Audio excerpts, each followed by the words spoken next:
जय मसीह की। इस खास कार्यक्रम में मैं फिर से एक बार आपका स्वागत करता हूं।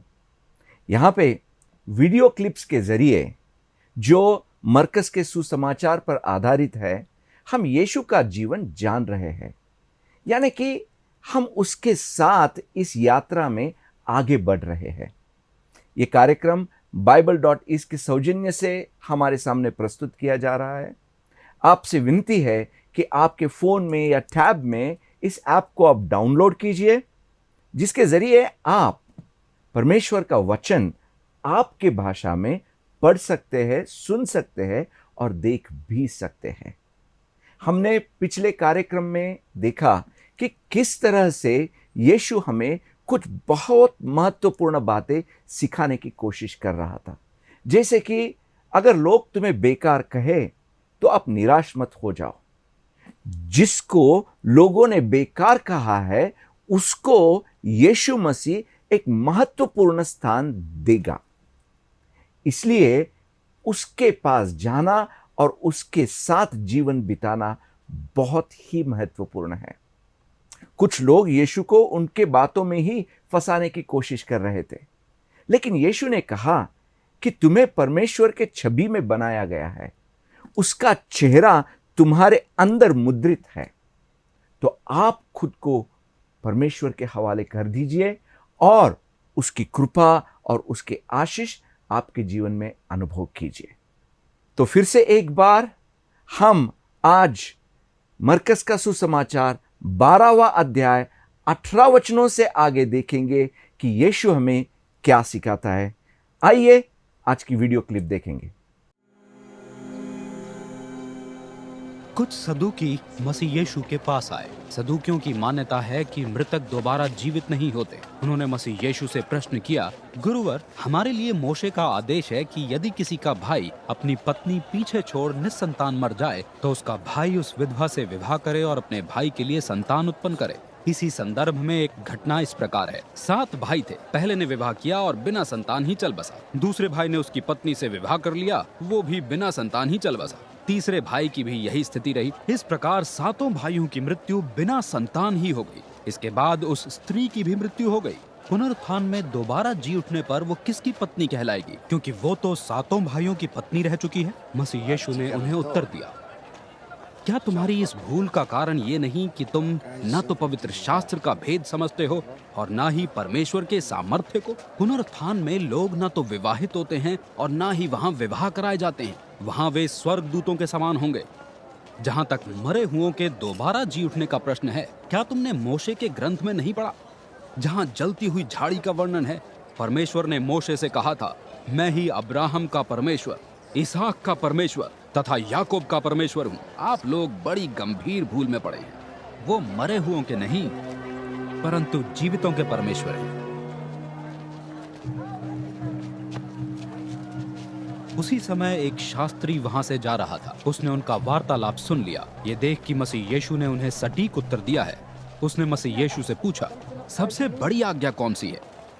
मसीह यीशु ने उत्तर दिया, सबसे बड़ी आज्ञा है, सुनो इज़राइलियों, यावे हमारे परमेश्वर अद्वितीय यावे हैं। तुम यावे तुम्हारे परमेश्वर से अपने सारे हृदय, सारे प्राण, सारे मस्तिष्क तथा सारी शक्ति से प्रेम करो। दूसरी आज्ञा है, तुम अपने पड़ोसी से अपने ही समान प्रेम करो।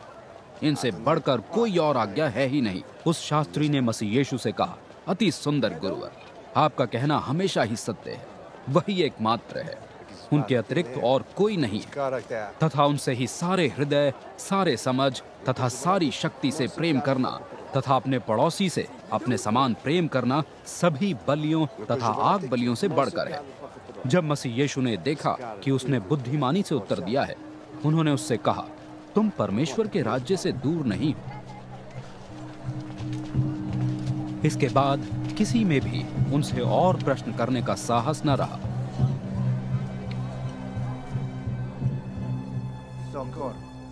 मंदिर के आंगन में शिक्षा देते हुए मसीह यीशु ने उनके सामने यह प्रश्न रखा, शास्त्री ये क्यों कहते हैं कि मसीह दाविद के वंशज हैं?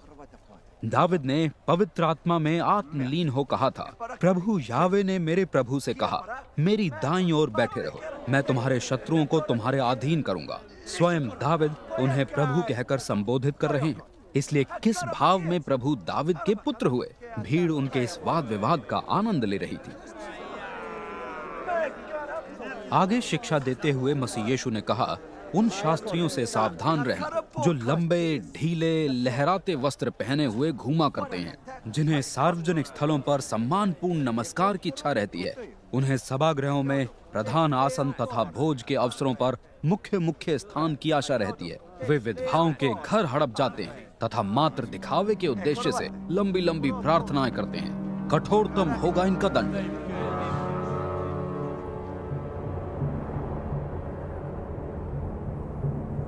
मसीह यीशु मंदिर कोष के सामने बैठे हुए थे। वो देख रहे थे कि लोग मंदिर कोष में किस प्रकार दान दे रहे हैं। अनेक धनी लोग बड़ी बड़ी राशि डाल रहे थे। एक निर्धन विधवा भी वहां आई और उसने कोष में तांबे की मात्र 2 बहुत छोटी मुद्राएं डाली। मसीह यीशु ने अपने शिष्यों का ध्यान आकर्षित करते हुए कहा, मैं तुम पर एक अटल सच्चाई प्रकट कर रहा हूँ। जितनों ने भी कोष में दान दिया है, इस विधवा का दान उन सब से बढ़कर है, क्योंकि शेष सभी ने तो अपने धन की बढ़ती में से दिया है, किंतु इस विधवा ने अपनी निर्धनता में से अपनी सारी संपत्ति ही दे दी। ये उसकी सारी जीविका थी। लोग यीशु मसीह को फंसाने की कोशिश कर रहे थे, लेकिन यीशु मसीह के बुद्धि और ज्ञान के सामने वो कुछ भी नहीं थे। आज इस विषय में चर्चा करने के लिए फिर से एक बार हमारे साथ पास्टर पुरुषोत्तम जी है। आपका स्वागत है पास्टर जी। जय मसीह की। जय मसीह की। तो आज का ये जो डिस्कशन है, हम 24वें वचन से शुरू करेंगे। यहाँ पे यीशु कहता है, तुम न तो शास्त्रों को जानते हो जी, और न ही परमेश्वर की शक्ति को जी। निश्चय ही क्या यही कारण है जिससे तुम भटक गए हो। हाँ जी। तो इस बारे में आप हमें कुछ बताएंगे? तो आज हम देखते हैं बहुत सारे मनुष्यों को जो कि आत्मिकता से भी वो लोग कुछ नहीं जानते और सांसारिक रीति से भी कुछ नहीं जानते। ये लोग भटक जाते हैं। भटके हुए लोग कहते हैं इन लोगों को। जिस रीति से उड़ाऊ पुत्र के बारे में भी हम लोगों ने देखा, हाँ, जो कि पिता ने इतना कहा फिर भी उसने नहीं सुना। और संसार में भी जाकर क्या करा, भटक गया वहाँ पर, फिर लौटकर पिता के पास ही उसको आना पड़ा। आज हम देखते हैं परिवारों में भी बहुत सारे बच्चे जब बड़े बुजुर्ग यानी कि माता पिता कुछ बोलते हैं तो वो लोग उन लोगों को समझ नहीं होती, सुनते भी नहीं जी। तब संसार में जाते हैं, वहाँ पर ये लोग जाकर क्या करते हैं, संसार को देखकर भी भटक जाते हैं। तब इन लोगों को एक नाम दिया गया है, इन लोगों को नास्तिक कहते हैं। हाँ। नास्तिक मनुष्य जो होता है वो ना तो परमेश्वर पर भरोसा करता है, ना अपने माता पिता की बात सुनता है, यानी कि मेरी मन मर्जी मैं जैसे चाहूँ वैसा मैं जीवन बिताऊं। इन लोगों को भटके हुए लोग कहते हैं। जैसे कि यहाँ पर प्रभु यीशु मसीह उसी विषय को कहता है उन लोगों को कि ना तो तुम परमेश्वर के बारे में जानते हो और ना इस संसारिक की बातों को भी आप समझते हो, इसीलिए तुम लोग भटके हुए लोग। भटके हुओं को राह दिखाने के लिए ही परमेश्वर इस संसार में आना होगा। जी। और यहाँ पे और एक बात, ये शास्त्रीय है। हाँ जी। यानी कि वो लोगों ने परमेश्वर का वचन पढ़ा है। हाँ जी। लेकिन उसको वो जानने में नाकामयाब रहे। हाँ जी। तो उसके अंदर यानी कि उसके पीछे परमेश्वर का हृदय क्या कहता है, परमेश्वर के मन में क्या है, वो जब तक तुम समझते नहीं हो तब तक तुम भटकते ही रहोगे। हाँ, वही है। अब हम यदि शास्त्रियों के बारे में यदि सोचे तो वो लोग धर्मशास्त्र को परिपूर्णता से वो लोग जानते थे, वो संसारिक रीति से ज्ञानी भी थे। पर उन लोग अज्ञानी क्यों कहते हैं कि वो परमेश्वर के बारे में नहीं जानते थे। और उन लोगों में एक रीति की घमंड थी, यानी कि मैं जो कहता हूँ तुम लोगों को करना है वही सही है जी। तो ये लोग कहते हैं ना, परमेश्वर के वचन में भी लिखा गया है कि हमारे मन के नेत्र को खोलना चाहिए।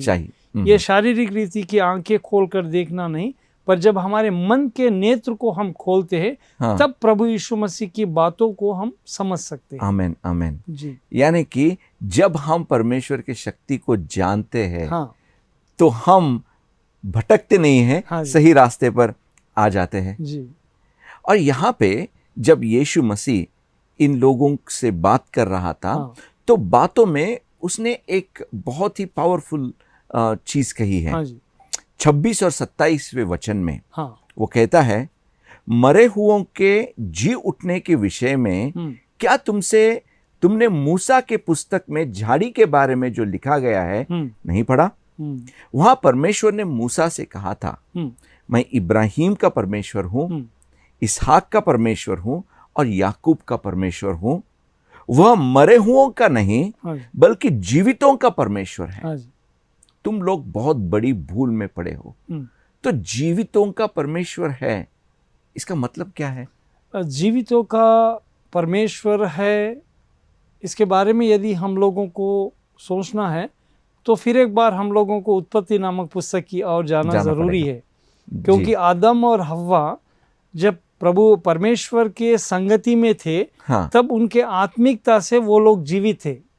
करेक्ट। जब उन्होंने पाप में प्रवेश करते ही आत्मिकता से वो लोग मर चुके थे। शारीरिक रीति से वो लोग तो जिंदा है, पर आत्मिकता से वो अपने जीवन को खो गए थे। यहाँ पर हम लोग जिस रीति से परमेश्वर ने पीढ़ी पीढ़ी के बारे में याद दिला रहे, हाँ। जैसा कि मैं याकूब का भी परमेश्वर था, हाँ। मैं इसहाक का भी परमेश्वर था, यानी कि कल भी थे, आज भी है, निरंतर रहने वाले हमारे परमेश्वर जीवित परमेश्वर है। आमेन। तो आमेन। जो कि जीवित यानी कि शारीरिक रीति से जीवित नहीं, पर आत्मिकता से जो जीवित रहते हैं, यस, आत्मा में जो दृढ़ रहते हैं, आत्मिकता से जो जीवित रहते हैं, उनको ही प्रभु यीशु मसीह की बातें समझ में आती है। अन्यथा शारीरिक रीति की आंखें परमेश्वर नहीं देखती, नहीं जान सकती। जी। और जैसे ही ये कुछ लोगों को हमने देखा कि जो यीशु को फंसाने की कोशिश कर रहे थे, लेकिन कुछ ऐसे भी लोग थे वो सच्चे हृदय से जान लेना चाहते थे। तो यहाँ पे हम 28वें वचन में इस ऐसे एक व्यक्ति को देखते हैं। फिर एक यहूदी धर्मशास्त्री आया और उसने उन्हें वाद विवाद करते सुना। वह देखकर कि यीशु ने उन्हें किस अच्छे ढंग से उत्तर दिया है, उसने यीशु से पूछा, सबसे अधिक महत्वपूर्ण आदेश कौन सा है? यानी कि जो लोग यीशु को फंसाने की कोशिश कर रहे थे, उनको ज्ञान से कुछ भी मतलब नहीं था। वो सिर्फ खुद के लिए यीशु को पूछ रहे थे ताकि यीशु को नीचा दिखा सके। लेकिन जब इस आदमी ने यीशु से एक सही प्रश्न पूछा, तो यीशु ने उसका जवाब भी ऐसा दिया कि फिर मुझे विश्वास है उस आदमी का जीवन फिर से कभी भी उसी तरह से नहीं रहा होगा। यीशु ने कहा, सबसे महत्वपूर्ण आदेश यह है कि हे इज़राइल सुन, केवल हमारा परमेश्वर ही एकमात्र प्रभु है। यानी कि जब उनके पास तुम देखोगे, यानी कि हमारे प्रभु के पास देखोगे, तो उसका मतलब है कि तुमने परमेश्वर को पा लिया। तो आप इसके बारे में क्या कहेंगे पास्टर जी? क्योंकि आपके बारे में भी मुझे पता है कि आपकी जिंदगी में एक ऐसा दौर था, तब आप परमेश्वर की तरफ नहीं देखते थे। हाँ जी। अब यहाँ पर हम देखते हैं प्रभु यीशु मसीह ने ही कहा कि बुलाए लोग बहुत सारे लोग हैं, पर चुने गए लोग बहुत कम है। प्रभु यीशु मसीह के सेविकाई में भी जब हम देखते हैं तो यूहन्ना रचित सुसमाचार 3 अध्याय में एक व्यक्ति आया, जो कि उसने रात के समय आकर प्रभु को देखकर कहने लगा कि हे परम गुरु, जो कि मैं जानता हूँ कि परमेश्वर के राज्य से तू उतरा हुआ सच्चा परमेश्वर है। आज भी हम लोग देखते हैं बहुत सारे लोगों के जीवन में वो प्रभु यीशु मसीह को तो अपने मन में स्वीकार करते हैं, पर थोड़ी बहुत क्या कहते हैं उसे, समाज के समझिए, परिवारों में समझिए, उनके वजह से अपने मन में ही प्रभु को छुपा कर रख लेते। पर यहाँ पर हम देखते हैं उन शास्त्रियों फरीसियों के बीच में, उनके झुंड में से ही एक व्यक्ति बाहर निकल कर आ गया। आमेन। आकर वो कहने लगा कि अभी भी उनके मन में एक थोड़ी सी शंका थी, उसे भी उसने प्रभु को पूछ लिया। कहने लगा कि सबसे बड़ा जो कि कहते हैं धर्मशास्त्र के अनुसार क्या है। तो वो प्रभु यीशु मसीह ने उनको कह दिया, धर्मशास्त्र में से ही निकाल कर उसको सच्चाई उनके सामने की। यानी कि 10 आज्ञाओं में देखते हैं धर्मशास्त्र के अनुसार ही परमेश्वर के अलावा, यानी कि सारे सृष्टि के मालिक के अलावा हम दूसरों की किसी की पूजा नहीं करनी चाहिए। तब वो यहूदी आकर पूछते ही उसने कहा कि जो परमेश्वर एक है, उसकी ही तू आराधना करनी चाहिए। आमेन। सृष्टिकर्ता परमेश्वर, सृष्टिकर्ता जो कि सारे सृष्टि का सृजनहार है, केवल उसकी ही हम आराधना करनी चाहिए। मैं उस यहूदी जो कि सबसे बाहर निकल कर आकर, यानी कि सांसारिक सारे बंधनों को वो तोड़कर प्रभु के पास आ गया। मैं सच में जो कि यहूदी उस रीति से निकल कर आया, उसका मैं बहुत ही अभिनंदन करता हूँ। आज भी हम लोग देखते हैं जो कि सारे संसार के बंधनों से छुड़ाकर, सारे सृष्टि के मालिक को जानकर, जो कि मुझे अनंत जीवन लेकर जाने वाला केवल यही है, जानकर आज भी बहुत सारे लोग बाहर निकल कर आ जाते हैं। जो कि परमेश्वर से दिया गया ज्ञान है वो। जैसे कि आपने मेरे जीवन के बारे में आप जानते हैं, आपने कहा सच में सारे संसार के बंधनों को छुड़ाकर जब हम प्रभु के पास आते हैं तो वो आनंद कोई संसार हमें दे ही नहीं सकता। तो वहीं पे हमारा उद्धार होता है। जी। और फिर यीशु ने और एक बात कही, दूसरा आदेश। 31वें वचन में दूसरा आदेश यह है कि अपने पड़ोसी से वैसे ही प्रेम कर जैसे तू अपने आप से करता है। इन आदेशों से बड़ा और कोई आदेश नहीं। यानी कि प्रभु परमेश्वर से प्रेम करना ये पहली आज्ञा है या पहला आदेश है। और दूसरा आदेश यह है कि मेरे पड़ोसियों से भी प्रेम करना जरूरी है। यहाँ पर भी हम 10 आज्ञाओं को प्रभु यीशु मसीह ने 2 आज्ञाओं में बदल दी। एक आज्ञा है कि सारे सृष्टि के मालिक के अलावा तेरा और कोई दूसरा परमेश्वर नहीं होना चाहिए। और दूसरी बात जो कि किस रीति से परमेश्वर को हम प्रेम करना चाहिए, यहाँ पर हम देखते हैं कि तेरे पड़ोसी के बारे में कह रहे जैसा कि हम अपने आप को जैसा प्रेम करते हैं, हम दूसरों को भी उसी रीति से प्रेम करना चाहिए। यानी कि यहाँ पर हम निस्वार्थ कहते हैं इसे। यानी कि हमारे जीवन में कोई ऐसा स्वार्थ नहीं होना चाहिए। हमारे लिए एक अच्छा मिसाल केवल प्रभु यीशु मसीह ही है, जो कि परमेश्वर के राज्य को छोड़कर प्रभु यीशु मसीह ने जगत को इतना प्रेम किया कि अपने आप को ही जगत के लिए अपने जीवन को दे दिया। उसे ही कहते हैं कि निस्वार्थ प्रेम कह सकते हैं, पवित्र प्रेम कह सकते हैं। जैसा कि प्रभु ने कहा कि मैं तुम लोगों को जैसे प्रेम करता हूँ, तुम भी दूसरों को वैसा ही प्रेम करो। प्रेम करना चाहिए। यहाँ पे एक बात का मैं जिक्र करना चाहता हूँ कि यीशु कहता है कि पहले तुम्हें अपने आप से प्रेम करना चाहिए। यानी कि प्रभु परमेश्वर ने मुझे जैसा बनाया है उसका स्वीकार करके धन्यवाद के साथ ही मुझे आगे बढ़ना चाहिए। क्योंकि कुछ लोग ऐसे रहते हैं, वो कहते हैं कि मैं ऐसा नहीं हूँ, वैसा नहीं हूँ। वो नहीं करना चाहिए। तभी आप खुद से प्रेम कर सकते हो, परमेश्वर से प्रेम कर सकते हैं और अपने पड़ोसी से भी प्रेम कर सकते हो। तो यहाँ पे 32वां वचन, इस पर यहूदी धर्मशास्त्र ने कहा, गुरु तूने ठीक कहा। यानी कि इस जो धर्मशास्त्र जिस यहूदी के बारे में आप बात कर रहे थे, उसने वो पॉइंट को पकड़ लिया। तेरा यह कहना ठीक है कि परमेश्वर एक है और उसके अलावा दूसरा कोई नहीं। अपने समूचे मन से, यानी कि पूरे मन से, सारी सूझबूझ से, सारी शक्ति से परमेश्वर को प्रेम करना और अपने समान अपने पड़ोसी से प्यार रखना, सारी बलियों और समर्पित भेंटों से जिनका विधान किया गया है, अधिक महत्वपूर्ण है। यानी कि परमेश्वर के प्रति या पड़ोसियों के प्रति तुम्हारा प्रेम पूरे बलियों से ज्यादा महत्वपूर्ण है। जी, इस संसार के बलिदान के विषय में नहीं, पर कहते हैं कि हम परमेश्वर को तन से, मन से, जी, उसके बाद धन से भी हम एक रीति से प्रभु की हम आराधना करनी चाहिए। और जब हम तन से करते हैं तो भी वहाँ पर स्वार्थ नहीं दिखाना चाहिए, मन से भी करते हैं तो हम खुले मन से करना चाहिए। खुले मन से हम प्रभु की आराधना करनी चाहिए। इस सांसारिक बलिदान को परमेश्वर नहीं चाहते। जिस रीति से हम भजन संहिता में देखते हैं, दाऊद महाराजा कहते 34वें अध्याय में कि परमेश्वर यदि आप बलिदान चाहते हैं तो मैं देने के लिए तैयार हूँ, पर आप बलिदान चाहने वाले परमेश्वर नहीं हैं। टूटे हुए मन को हम प्रभु को जब देते हैं, उस बलिदान को परमेश्वर स्वीकार करते हैं। जी, ये बहुत ही इम्पोर्टेंट बात है पास्टर जी। तू परमेश्वर के राज्य से दूर नहीं, यानी कि जो भी कोई ये बात को, ये पॉइंट को पकड़ लेता है, वो परमेश्वर के राज्य में प्रवेश करेगा। और यहाँ पे हम और एक भी देखते हैं कि यीशु ने धर्मशास्त्रियों के बारे में कहा कि उनसे सावधान रहो। हाँ जी।